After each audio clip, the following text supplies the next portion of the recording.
Сайн байцгаана уу та бүхэнд олон улсын амьдрал бас үйл явдлыг тоомлон хүргэе.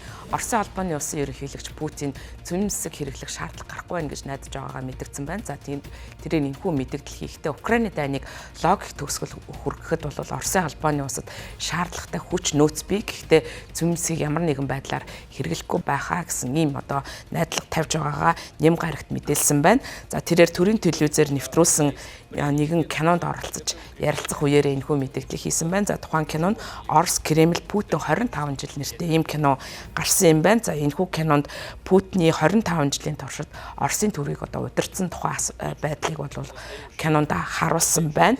За энэхүү үгийг хэлэхдээ 19-р зуунд Оросыг удирдах байсан, за мөн тэрс үзэлтэй хүмүүсийг нухчин дарж байсан гэдгээрээ түүхэнд үлдсэн консерватив үзэлтэй 3-р Александр хааны хөргийн өмнө бол тухайн үгийг хэлсэн байна. За тэд биднийг бол өдөөн хатгаж байна. Биднийг алдаа гаргахыг хүсэж байгаа. Эдгээр зэвсгийг ашиглах ямар ч шаардлага байгаагүй. Мөн тэдгэрийг ашиглах шаардлага гарахгүй байх гэж найдаж байна. Бид 2022 онд эхлүүлсэн зүйлийг Оросоор шаардж байгаа үр дүнд нь лог төгсгөлд хүрэхэд хангалттай арга хэрэгсэл хүч нөлөөтэй гэж мэдгдсэн байна. Америкийн нэгдсэн улсын зүгээс энэхүү дайныг бол аль болох хурдан төгсөхийг зорж байгаа. За ялангуяа Дональд Трампын хувьд бол түүний засгийн эрх авснаас хойш богино хугацаанд тухайн дайныг зогсоох юм хүсэлтэй байгаа бол Америкийн нэгдсэн улсын ерөнхийлөгчөөр ажиллаж байсан Жо Байден болон Баруун Европын удирдагчид Украин бол энэ одоо түрэмгийллийн үйл ажиллагааг эзэнт гүрний шинжтэй за альва улсын газар нутгийг булаа авах гэсэн зорилготой гэж онцолж байгаа. За одоогийн байдлаар Украины газар нутгийн 5.1 орчим хувийг нь бол Оросын айрам хяналтандаа авсан. Харин Путин энэ дайныг тодорхойлохдоо 1989 онд Берлиний хаан нуурсны дараа бол НАТОг өргөжүүлсэн. За дээр нь бол Оросын холбооны улсын нөлөөллийн бүсэд халтах замаар Оросыг доромжилсан. За тэгэхээр бол энэ 2022 онд болсон дайн бол Москваг баруунтай харилцаанд шинэ одоо хуудсыг нээж өгсөн эргэлтийн үе байсан гэж тайлбарласан байна. За Трамп ерөнхийлөгчийн хувьд бол энэхүү одоо Украинд өрнөж байгаа зэвсэгт мөргөлдөөн цаашдаа дэлхийн 3-р дан болж хуурч магадгүй гэдгийг бас анхааруулсан. За мөн Америкийн нэгдсэн улсын тагнуулын төв газрын дарга Уильям Бернс 2022 оны сүүлээр Оросын холбооны улс Украины эсрэг цөмсөг хэрглэж магадгүй гэсэн ийм тагнуулын бодит мэдээлэл байгааг танилцуулж байсан. За үүнийг нь бол Оросын холбооны улс үгүйсгэсэн.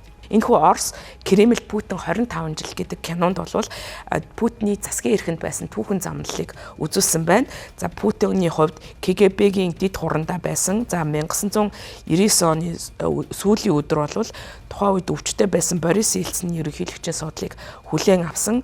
За ингээд тэрээр бол Оросын түүхэнд бол хамгийн удаан тус усыг удирдах байгаа хүний нэгээр шалгарсан. За Путиний хувьд өмнө нь бол 1953 онд нас уртах хүртлээр 29 жил төрийг барьж байсан Йосип Сталин бол тус усыг хамгийн удаан хугацаанд удирдсан Кремлийн тэргүүнээр ажиллаж байсан хүн бол түүний дараа бол Путин орж байгаа юм байна. За Оросын тэрс эзэлтнүүд бол Путиний явуулж байгаа бодлогыг дарангууллын шинжтэй авилга хээл хахуул тулгуурласан хувийн засаглалыг бий болгосон гэж шүүмжилдэг. За одоогийн энэ Оросын засаглал бол Оросыг үүмэн самун уналт руу хөтөлж байна гэж шүүмжилж ирсэн.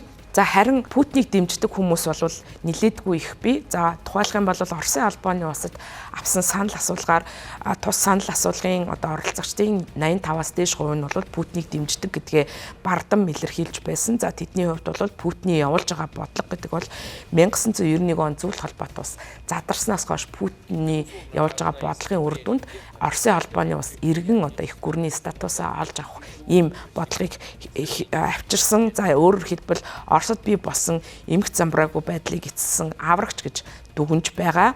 За энэхүү кинонд бол үзэгчдэд Оросын холбооны улсын ерөнхийлөгчийн нууцлаглаг амьдралын талаар харуулсан байна. За тус кинонд ерөнхийлөгч Путин Кремлийн сурвалжлагч Павел Зарубинд өөрийн одоо хувийн галтайгоогоо үзүүлсэн байна. За энэ үеэрээ сурвалжлагчид бол шоколад уух, за мөн Оросын одоо айрагтай төстэй ундаа авахыг санал болгож байгаагаар бол харуулсан байна.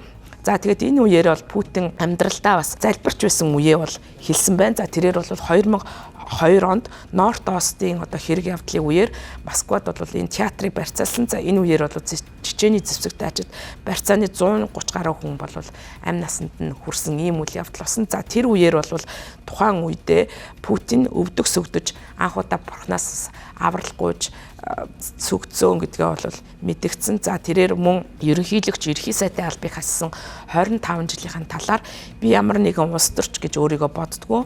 За би яг Оросын сая иргэдтэй адилхан агаараар амьсгалж байгаа. Энэ нь бол маш чухал.